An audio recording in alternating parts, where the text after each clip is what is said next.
Hello दोस्तों, किताबों की दुनिया चैनल में आपका फिर से स्वागत है। हर सुबह वही अलार्म, वही बस की भीड़, वही ओवरटाइम और फिर भी महीने के आखिर में जेब खाली। आप दिन भर मेहनत करते हैं, ऑफिस, फैक्ट्री, दुकान, कोई भी काम हो, एक सपना लेकर कि एक दिन हालात बदलेंगे, लेकिन साल दर साल बस खर्चे बढ़ते हैं। सेविंग्स तो जैसे सपना लगती है, बच्चों की फीस, किराया, बिजली का बिल और फिर कहीं से अचानक आ जाने वाला मेडिकल खर्च। पैसे की रेस में हम दौड़ तो रहे हैं, पर जीत कहाँ रहे हैं। कभी लगा है कि पैसा हाथ से फिसल क्यों जाता है? क्यों हम जितना कमाते हैं उतना जी नहीं पाते? लारी की द मनी गाइड इन्हीं सवालों से शुरू होती है। ये किताब ना ही अमीरों की लग्जरी लाइफ की बातें करती है, ना ही कोई मैजिक फॉर्मूला देती है, बल्कि वो सिखाती है जो हमें कभी स्कूल, कॉलेज या घर में नहीं सिखाया गया, पैसे को समझना और उससे दोस्ती करना। अब हम चलेंगे चैप्टर 1 की ओर, लेकिन उससे पहले एक सोचने वाली बात। क्या आप हर महीने सिर्फ जी रहे हैं या सच में जिंदगी बना रहे हैं? तो चलिए अब हम द मनी गाइड का चैप्टर 1 को आपकी सोच को बदलकर रख देगा। चैप्टर 1, पैसा क्या है? हमारी सोच बनाम सच्चाई। पैसा हमारी जिंदगी का हिस्सा नहीं, हमारी जिंदगी की दिशा तय करता है। सोचिए, एक मिडिल क्लास इंसान सुबह जल्दी उठता है, लोकल ट्रेन पकड़ता है, दिन भर ऑफिस में माथापच्ची करता है, महीने के आखिर में सैलरी आती है, लेकिन 3 दिन में ही कर्जे, EMI और किराए में उड़ जाती है। वो इंसान हर महीने यही सोचता है, कभी तो राहत मिलेगी, पर वो राहत आती ही नहीं। लारी कहते हैं, पैसा सिर्फ साधन नहीं, एक माइंडसेट है। हमें बचपन से सिखाया गया, पैसे से खुशियां नहीं आती, ज्यादा पैसे की चाह गलत है, सादा जीवन, उच्च विचार। लेकिन इन बातों के बीच हमें ये कभी नहीं सिखाया गया कि पैसे को समझना कितना जरूरी है। लारी का पहला सवाल ही आपको हिला देता है, क्या आप पैसे को कंट्रोल करते हैं या पैसा आपको? एक पैसे से डर खत्म करो। बहुत से लोग पैसे की बात करने से कतराते हैं, जैसे ये कोई शर्म की बात हो। लेकिन लारी कहते हैं, पैसा एक इमोशन नहीं, एक टूल है, जैसे मोबाइल या गाड़ी। टू इमोशनल अटैचमेंट तोड़ो, समझदारी जोड़ो। अगर आप पैसे को डर या लालच से देखेंगे तो या तो आप उससे दूर भागेंगे या पागल होकर पीछे पड़ेंगे। दोनों ही गलत हैं। 3 डेफिनेशन रीसेट करो। पैसा सिर्फ नोट नहीं है, पैसा इक्वल टू आपकी चॉइसेस, आपकी सिक्योरिटी और आपके सपनों की कुंजी। आज ही एक कागज उठाओ और खुद से ये 3 सवाल पूछो। 1, मेरे लिए पैसा क्या है? 2, क्या मैं पैसे के डिसीजंस भावनाओं से लेता हूं या समझदारी से? 3, क्या मैं अपने पैसों का मालिक हूं या सिर्फ उसके पीछे भागने वाला? जिस दिन आपने पैसे को डर की जगह समझ से देखा, उसी दिन से आपकी फाइनेंशियल आजादी शुरू हो जाती है। चैप्टर 2, बजट, आजादी की पहली सीढ़ी। पैसा कमाना जरूरी है, लेकिन उसे संभालना उससे भी ज्यादा जरूरी। राहुल एक प्राइवेट कंपनी में काम करता है। हर महीने की 1 तारीख को सैलरी आती है और 10 तारीख तक ही जेब खाली। उसे समझ नहीं आता कि खर्च कहाँ हो गया। वो सेविंग्स करना चाहता है, लेकिन महीने का खर्च जैसे उसके इरादों से तेज दौड़ता है। शायद ज्यादा कमाऊंगा तो बचाऊंगा, यही सोचकर हर महीने बीत जाता है। लारी इस सोच को सीधा काटते हैं, अगर आप कम पैसे में बजट नहीं बना सकते तो ज्यादा पैसे में भी नहीं बना पाएंगे। एक बजट का मतलब तंगी नहीं, टुडे का कंट्रोल और फ्यूचर की प्लानिंग है। बहुत लोग सोचते हैं कि बजट मतलब कंजूसी करना, लेकिन लारी कहते हैं, बजट इक्वल टू आज की जरूरतें प्लस कल के सपनों की प्लानिंग। 2, हर खर्च का मकसद तय करो। अगर आप नहीं जानते कि पैसा कहाँ जा रहा है तो आप कभी उसे रोक नहीं सकते। लारी सलाह देते हैं, हर खर्च को लिखो, चाहे वो 10 रुपए की चाय हो या 1000 का EMI। 350, 30, 20 रूल। 50% जरूरी खर्च, rent, bills, food. 30% personal desires, entertainment, eating out. 20% savings और इन्वेस्टमेंट। एक नोटबुक लो और इस महीने के सारे खर्च लिखो, हर एक रुपए का हिसाब। फिर 3 कलर कोड्स बनाओ। जरूरी, ज्यादा खर्च, बेवजह। ये देखो कि कहाँ कटौती हो सकती है बिना क्वालिटी ऑफ लाइफ गिराए। बजट आपके सपनों को धीमा नहीं करता, वो उन्हें दिशा देता है। तो अब हम चैप्टर 3 को स्टार्ट करते हैं, जो सेविंग नहीं इन्वेस्टिंग सोचो के बारे में होगा। चैप्टर 3, सेविंग नहीं इन्वेस्टिंग सोचो। पैसा बचाना उतना मुश्किल नहीं जितना उसे सही जगह लगाना है। नेहा एक सरकारी दफ्तर में काम करती है, हर महीने एक हिस्सा बचाती है। सोचा था कि थोड़ा थोड़ा करके कुछ अच्छा जमा हो जाएगा, लेकिन जब भी जरूरत पड़ी पैसा हाथ में था, लेकिन इतने पैसों से कुछ बड़ा नहीं किया जा सकता था। उसने बहुत सोच समझकर तय किया, अगर बचत इतनी अहम होती तो क्या मैं इसे सही तरीके से लगा पा रही हूँ? लारी इस सवाल का जवाब देते हैं, बचत करना अच्छा है, लेकिन सिर्फ बचत करना किसी बड़ी योजना का हिस्सा नहीं हो सकता। एक बचत वर्सेस निवेश, सेविंग सिर्फ पैसे को एक जगह जमा करने जैसा है, लेकिन इन्वेस्टिंग उसे बढ़ाने का तरीका है। लारी बताते हैं, बचत से ज्यादा जरूरी है वो जगह जहां आप पैसे को लगाते हैं ताकि वो बढ़े और आपके सपने पूरे कर सके। 2, रिस्क को समझो। बहुत लोग निवेश से डरते हैं क्योंकि उन्हें लगता है कि यह रिस्की है, लेकिन लारी कहते हैं, रिस्क तभी होता है जब आप बिना समझे निवेश करते हैं। समझदारी से किया गया निवेश आपको अमीर नहीं बल्कि सुरक्षित बनाता है। 3 Nifty, mutual funds, real estate, ये सब ऑप्शंस हैं, लेकिन सही विकल्प जानना जरूरी है। निवेश करने से पहले अपनी ज़रूरतें, जोखिम उठाने की क्षमता और टाइम फ्रेम को समझें। $4 कॉस्ट एवरेजिंग DCA, इस कॉन्सेप्ट के बारे में लारी कहते हैं, कम निवेश समय के साथ बढ़ेगा और आपको रिस्क कम महसूस होगा। सबसे पहले अपने बजट से थोड़ा पैसा निकालकर कुछ ऐसे निवेश करें जो आपकी रिस्क प्रोफाइल के मुताबिक हों, जैसे mutual funds, stocks. Start small, शुरुआत थोड़ी थोड़ी रकम से करें। टाइम पर ध्यान रखें। सेविंग को निवेश में बदलने का मतलब है अपने पैसे को काम पर लगाना, तभी वो आपके लिए काम करेगा।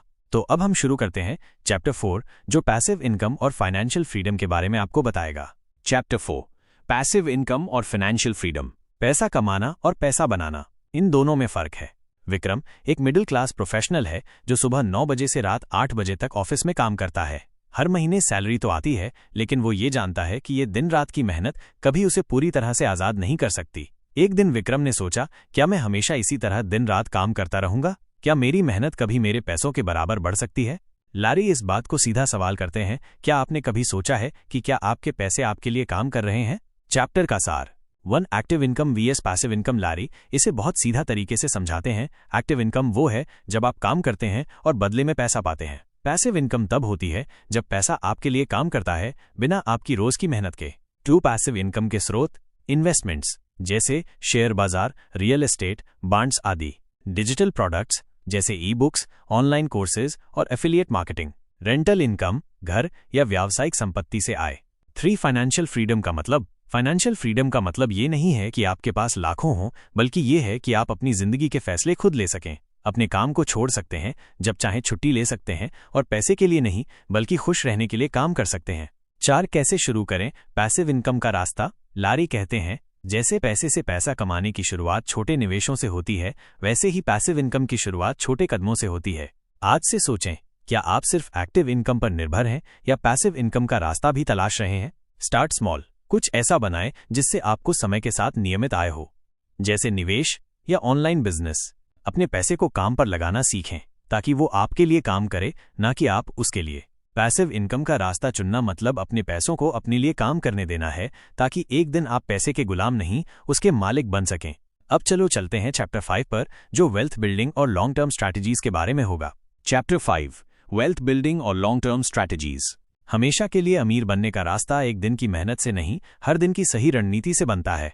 सुमन एक छोटे से व्यवसाय में काम करती है और हमेशा सोचती है कि उसका सपना यानी एक बड़ा घर और आराम से जिंदगी जीने का कभी पूरा नहीं होगा। महीने का खर्च इतना बढ़ चुका है कि थोड़ा भी बचत नहीं कर पाती। एक दिन उसने ठान लिया, अगर यही हाल रहा तो कभी भी मैं अपने सपनों को पूरा नहीं कर पाऊंगी, मुझे एक रणनीति बनानी होगी। लारी इस सोच को समझते हुए कहते हैं, आप जो आज करते हैं वो आपके कल को तय करता है। अगर आप आज सिर्फ खर्च करने में लगे रहेंगे तो कल आपके पास सिर्फ खर्चे होंगे। 1, वेल्थ बिल्डिंग की शुरुआत डिसिप्लिन से करें। लारी के अनुसार वेल्थ बिल्डिंग का मतलब सिर्फ बड़े निवेश नहीं, बल्कि रोज के छोटे कदमों से शुरुआत करना है। आपकी छोटी छोटी बचतें और समझदारी से किए गए निवेश एक दिन बड़े रिटर्न देंगे।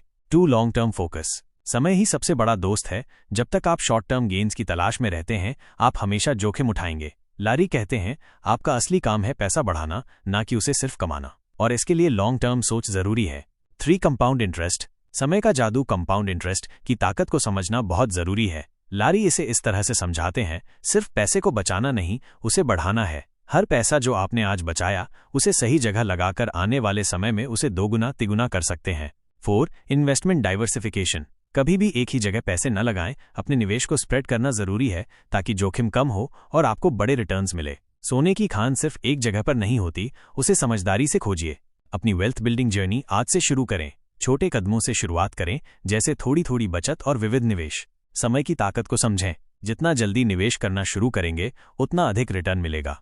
लॉन्ग टर्म सोच रखें, शॉर्ट टर्म लाभ के पीछे मत दौड़ें, अपने पैसों को दीर्घकालिक फायदे के लिए लगाएं। वेल्थ बिल्डिंग सिर्फ पैसे कमाने की बात नहीं, उसे समझदारी से बढ़ाने की है। आज आप जो कदम उठाते हैं वही कल आपके सपनों को साकार करेगा। अब हम चैप्टर 6 की तरफ बढ़ते हैं और इस बार फोकस होगा डेट मैनेजमेंट यानी कर्ज से मुक्ति की कला पर। चैप्टर 6, कर्ज समझदारी से निपटने की कला। कर्ज बोझ नहीं बनता जब आप उसे कंधे से नहीं दिमाग से उठाते हैं। मनोज एक IT कंपनी में काम करता है। उसके पास एक कार लोन, एक क्रेडिट कार्ड और कुछ पुराने उधार हैं। EMI हर महीने उसकी सांसें रोक देती है। एक दिन उसने गिनती की, मेरे पास 3 तरह के कर्ज हैं, लेकिन एक भी सपना पूरा नहीं हुआ है। लारी कहते हैं, कर्ज का मतलब बुरा नहीं है, लेकिन अंधा कर्ज लेना आपके भविष्य को गिरवी रख देना है। चैप्टर का सार, 1 good debt vs bad debt. Larry बताते हैं, गुड डेट जैसे होम लोन या एजुकेशन लोन जो आपके फ्यूचर वैल्यू को बढ़ाते हैं। बैड डेट जैसे क्रेडिट कार्ड बिल्स या बिना सोचे समझे लिए गए पर्सनल लोन्स। दो कर्ज से डरिए नहीं, रणनीति बनाइए। कर्ज से भागने के बजाय उसकी पूरी लिस्ट बनाएं, कहाँ, कितना और किस रेट पर। लारी कहते हैं, सबसे बड़ा दुश्मन वो नहीं जिसे आप जानते हैं, बल्कि वो है जिसे आप नजरअंदाज करते हैं। 3 डेट स्नोबॉल मेथड। सबसे पहले छोटे कर्ज खत्म करें, फिर धीरे धीरे बड़े। इससे मनोबल बढ़ता है और मोमेंटम मिलता है। 4 अवॉइड मिनिमम पेमेंट ट्रैप। सिर्फ मिनिमम पेमेंट करके आप असल कर्ज नहीं, सिर्फ ब्याज चुका रहे होते हैं। अपने सभी कर्ज लिखें, EMI, ब्याज दर, समय सीमा। सबसे छोटे कर्ज से शुरुआत करें। कोशिश करें हर महीने थोड़ा एक्स्ट्रा चुकाएं। अगर जरूरी न हो, नया कर्ज ना लें। कर्ज एक आग है, अगर आपने उसे साध लिया तो ये रोशनी देगी, लेकिन अगर नहीं तो ये सब कुछ जला देगी। अब हम चलते हैं इस समरी का आखिरी और बहुत ही इंस्पायरिंग चैप्टर की ओर, जो है चैप्टर 7, फाइनेंशियल माइंडसेट और डिसिप्लिन। अमीरी आपके सोच में होती है। पैसे की लड़ाई जेब में नहीं, सोच में जीती जाती है।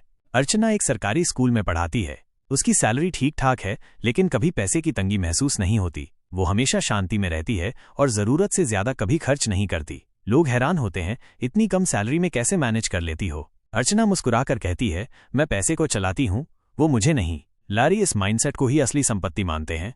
One wealth is a mindset, not just a bank balance. Larry कहते हैं, आप अगर अमीर की तरह सोचेंगे तो आप गरीबी में भी प्लानिंग कर सकते हैं, लेकिन अगर आप गरीब की सोच के साथ रहेंगे तो करोड़ों पाकर भी कंगाल रहेंगे। 2 financial discipline equal to freedom. Discipline का मतलब है गैर जरूरी खर्च रोकना, निवेश को प्रायोरिटी देना, फ्यूचर के लिए सोचना। ये सब कुछ धीरे धीरे एक हैबिट बन जाता है। 3 stop seeking approval, start seeking goals. बहुत से लोग दूसरों को दिखाने के लिए खर्च करते हैं, महंगा फोन, गाड़ी, कपड़े। लारी समझाते हैं, स्टार्टस दिखाने की बजाय अपनी स्थिति सुधारो। 4 celebrate progress, not purchases. EMI खत्म हुई, सेलिब्रेट। इन्वेस्टमेंट किया, सेलिब्रेट। बजट महीने भर चला, सेलिब्रेट। यही असली जीत है। हर दिन अपने माइंडसेट को ट्रेन करें। ग्रैटिट्यूड, पेशेंस और फोकस। सोशल प्रेशर से बाहर निकलें, अपने गोल्स पर ध्यान दें, अपनी जर्नी से प्यार करें। चाहे धीरे बढ़ो, लेकिन सही दिशा में बढ़ो। पैसा तब तक आपका सेवक नहीं बनेगा जब तक आप उसके मास्टर नहीं बनते। सोच बदलिए, खेल बदल जाएगा। आज आपने जो सुना वो एक शुरुआत है, एक ऐसी शुरुआत जो आपकी सैलरी को आपकी ताकत बनाएगी और आपकी मेहनत को आपकी आज़ादी। अब सवाल ये नहीं कि क्या आप अमीर बन सकते हैं, सवाल ये है कि क्या आप अब भी उसी जिंदगी में रहना चाहते हैं। The choice is now yours. अगर आपने हमारे चैनल को अभी तक सब्सक्राइब नहीं करा है तो तुरंत सब्सक्राइब करें, और अगर पसंद आई है आपको ये बुक और हमारी समरी तो तुरंत लाइक भी कर दें। बेल आइकन प्रेस कर दें ताकि ऐसी ही इन्फॉर्मेटिव बुक्स हम आप तक पहुंचाते रहें।